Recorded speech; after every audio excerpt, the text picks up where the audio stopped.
welcome back to KhemWithKess, where we'll be discussing nucleophilic additions for aldehydes and ketones using Grignards. I love Grignards. So for Grignards, another name for the reaction that I give it, it's not found in the book. I call this one magical carbon addition. You'll see why when we start doing problems together, okay? When it comes to the mechanism for when we learn it later on, this is going to be considered under basic conditions.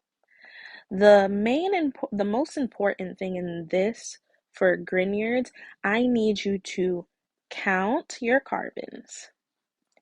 If you do not count your carbons, you will instantly get this answer wrong.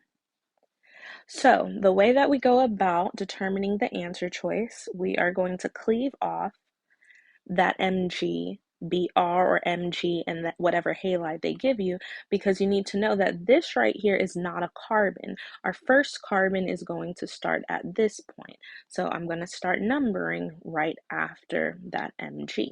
So this is how we would first start our problem. Then we're going to go about redrawing the base being the bottom portion of the original structure, and for each problem,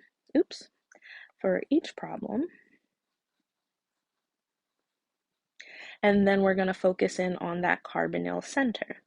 For Grignards, every time we add a Grignards, we're going to get a half OH, and then the other half is going to be the carbon addition. Carbon chain addition. So, and some instructors may also use alkyl chain. Both of them mean the exact same thing. So what we're going to do is at the carbonyl center, we know we're going to have a half OH. And please make sure your oxygen is directly connected to the carbon, because some instructors do not like when I've seen students do this just to show you what's wrong with this, where they'll just say HO. That does not work when we're talking about the octet rule and things of that nature, so please make sure that you put things in the proper location.